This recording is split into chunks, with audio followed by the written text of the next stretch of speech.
Hello, and welcome to iCov and our first show back. I am Tom Westrap. And I'm Anupam. We have a jam-packed show for you today. Here's what's coming for you.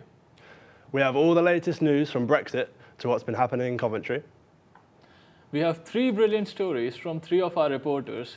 We have the lovely Gugu to present all of the latest entertainment news. Scott will be bringing you the weather. And lastly, we have a very special guest joining us towards the end of the show. But first, here are today's leading stories. Number 10 has announced that the UK is preparing for a breakdown in talks with the EU for Brexit this week. This comes after talks this morning with the Chancellor of Germany, Angela Merkel, and Prime Minister Boris Johnson. Chances now for a no-deal Brexit appear higher than ever before.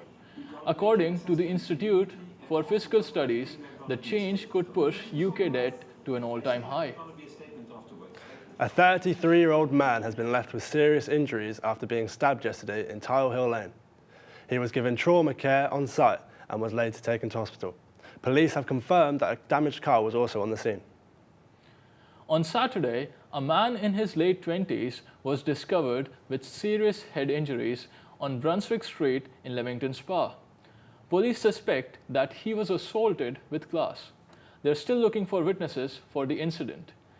Daniel Para-Brown from Coventry has been jailed for 5 years for robbery and attempted robbery.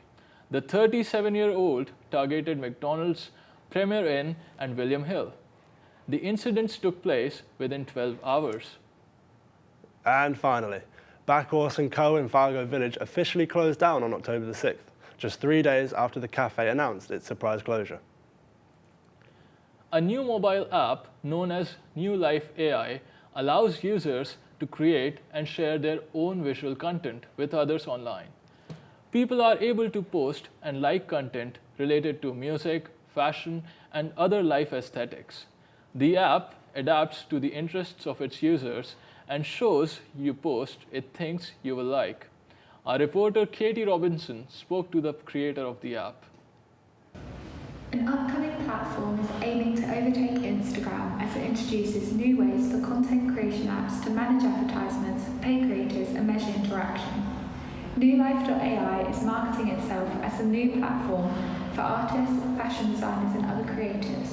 And to make it even more exciting, you need an invite to use it. Here's how it works. Paid via their own cryptocurrency Nucoin, users are voting on the content they see and feeding an AI algorithm. The more you contribute via uploading content, voting, and bringing in new users, the more value or cryptocurrency you earn. Unlike other creative apps like Instagram, Twitter, and Facebook, users won't be bombarded by adverts as they scroll. They also won't be able to see engagement on a post, like you'll be able to see likes on Instagram. We asked the creator of the app, Vector Newman, why he chose not to include some of the features we're used to. The first reason is we don't want to influence people. If you look at a picture or a video and you are influenced by how many people liked it before you, it kind of creates a bias. And so we want to remove that and let people vote freely. It's also for fairness, because when you vote, you are supposed to not know what is the average or what is the opinion of others. You have to guess it by yourself. That's how you prove that you are human. So we want the game to be fair, and so that's another way. Then we found out that it's also pleasant for people to not feel the pressure of having not enough like to impress their friends and their network. So it's also a bonus that we just found out that now, on top of it, people feel more safe to post without this fear to be judged or to not receive enough likes. Just in case you're not yet convinced to leave Insta behind, we asked Vector why he thinks everyone should be making the switch to his platform. New Life, what we are creating is a completely new type of value system that might, in my opinion, be much bigger than the existing tech giants. I believe a big network of determined creators who are just having fun and have this incentive system that drives them into more revenue and all that, like a seamless flow of revenue. I think this has the power to make an impact. For For the full interview with NewLife.ai creator Vector Newman, as well as new content every day, head over to our social media accounts. An interesting new app there. So Tom, do you think this could be the new Instagram?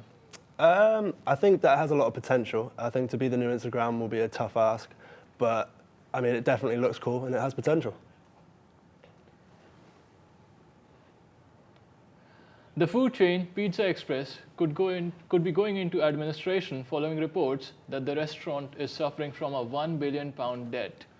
According to its last annual report, the company, with over 470 stores worldwide, has suffered huge losses over the last 2 years and now fears they will have to disappear from the market.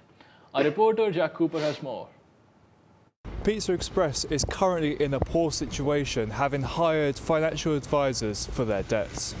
The pizza chain, which is the 6th most popular food chain according to a recent YouGov survey, currently has over £1.1 billion in debt. Sales have been falling in recent years, with the last 2 years not returning a profit. This site was a former spot here in Coventry, but it closed just a few months ago. Was this a sign of the storm that was brewing? Any operating profit that was made was completely wiped out from the company as it was trying to pay off its high interest debt, which is currently costing them £93 million each year. The future of this beloved pizza chain looks somewhat uncertain, but it is by no means guaranteed to go bust. Pizza Express has until 2021 to pay £600 million back to its creditors, with the other £500 million coming from a Chinese loan. In this current brutal high street environment, any debt restructuring is going to seriously impact the business. Well, if Pizza Express is potentially folding, does that mean it will be called Calzone Express instead? That's a good one. They did offer some decent student discounts, so I'll be sad to see them go. And now we have our entertainment correspondent, Guga, with us. Guga, good evening. Good evening. Oh, you will not believe what's in store for entertainment news today. But onto sports. Coventry City suffered their first defeat of the League One campaign on Saturday. After losing 4-0, manager Mark Robbins is hoping for a quick turnaround when they face Forest Green tonight in the Football League Trophy, a competition they won at Wembley in 2017. Tyson Fury made a surprise appearance at WWE Raw last night. The former British heavyweight champion sparked a mass brawl after a heated exchange with Braun Strowman as he swapped boxing ring for wrestling. And now, in entertainment, Trisha Paytas has recently revealed that she is now a gay transgender male. The YouTuber made a shock announcement in a 15-minute video on Monday and has caused outrage in the LGBTQ community. Sports presenter Hayley McQueen has welcomed a baby girl with her fiancé Kirk Newman after opening up on her battle with endometritis. The 31-year-old announced the birth of her daughter Isla on a heartfelt Instagram post. That's all for today. Thank you very much, Guga. No, thank you. George Lloyd O'Keefe is an up-and-coming songwriter from Coventry University. He is currently writing and producing his own EP with an underlying theme of love, loss and hope. I suppose my passion and drive for music started when I was 6 years old when I got my first guitar for Christmas. And from that day onwards, I didn't want to do anything else. I didn't want to do the thing that a normal 6-year-old kid would want to do. I didn't want to go outside and play football. I didn't want to play video games as much. I just wanted to play my guitar and make, I suppose, a noise back then. But since that day, I've grown and grown and grown to become a musician that I am today. So without that first guitar, I'd be a completely different person.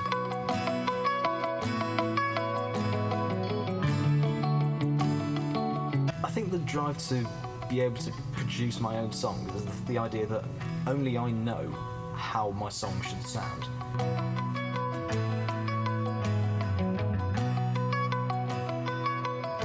I'd like to think there'd be some room for my music in the charts because, especially with today's music, a lot of it is electronic, hip-hop, very cheesy pop, if you'd like, which I'm not really into. But when you've got new artists like Lewis Capaldi and Sam Fender who are bringing real music with real instruments back into mainstream music, it's nice to see that, and I'm hoping that by following a similar trend with them, I can just about fit into the charts.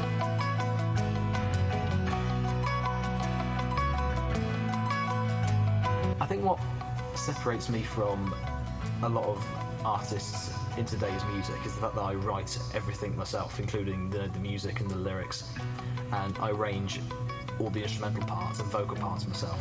But even though I'm a guitarist and a drummer mainly, I can play up to 9 instruments, and I can lay them down as well without having the hassle of bringing other people in. I know how an instrument should be played, and I'm able to replicate that by playing it all myself.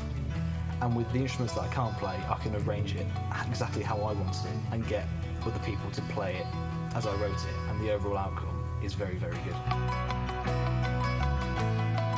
I think the overall goal would be to obviously get this EP out, but then in the long run, finish a musical that me and my friend are writing, try and build a studio, and then become a professional songwriter and a composer full-time, and just keep myself out there and keep myself in the music industry, because I couldn't be anything else.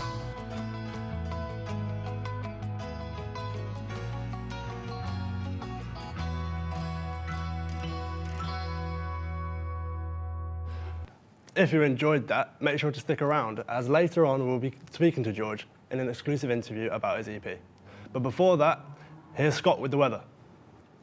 Hello there and good afternoon. Hope you've all had a lovely start to the week so far and that you've been enjoying the sunny spells this morning. Temperatures will rise to 15 degrees throughout the afternoon, but will be joined by clouds and showers throughout, with lows of 9 degrees during the night. Coming into the middle of the week returns our sunny intervals paired with a cool, gentle breeze, with the nights reaching lows of 7 degrees before warming up again towards Friday. If some of you are planning to have an outdoorsy weekend with the family, make sure to bring some umbrellas, as we are expecting light rain throughout its entirety. But on the bright side, we'll reach highs of 17 degrees. That's it from me. Have a lovely evening and see you soon. As promised, we have George Lloyd O'Keefe with us. Hi George, good evening. Hello, how are you? To start off, have you always wanted to be a songwriter? I suppose, yeah, because when you start to learn an instrument, whether it's guitar, piano or anything else, you always want to learn your favourite songs that you've heard on the radio or on your CDs and want to learn it as best and as close as possible. But when you get to a certain point, you think, right, if they can write, what's stopping me from writing? So I've been writing since I was 15, and now it's led to this recording of my own EP. Wow, and when's the EP thinking about coming out? Hopefully in January. I've still got the track that you heard over there, that's done apart from the vocals and the drums, and there's another song that just needs strings recording, so when that's done, I'll be able to release it in January, fingers crossed. Lovely. That's great. Thank you very much, George, for joining us. But we've got time for one more question. Go on.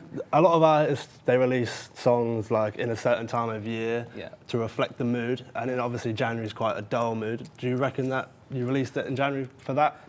It's not too dull, I hope, but no. I suppose I think it's a contrast really, because January's quite a dull one, and hopefully this will bring some light into it. There is songs of deep reflection in darker times, but there is a lot of uplifting music on there, which hopefully brings some happiness to people who listen to it. For sure. Well, I'm looking forward to listening to that. When was the first time you discovered you had a passion or interest in music? I suppose when I was 6, when I got my first guitar for Christmas, and then it was when my grandparents introduced me to the Beatles, and then I firstly found McFly. And from then, I didn't want to do anything else. I didn't want to play football. I didn't want to play video games like my brother or my mates were doing. I just wanted to play music, and it stuck. 15 years later or so, I'm still doing it. And Michael Jackson inspiration for you? Maybe some of his early stuff, but not particularly, no. Sorry. Well, sorry. That's all right. Thank you very much for joining us, George. Yeah. That was all for this week. See you next Tuesday for more iCov. Meanwhile...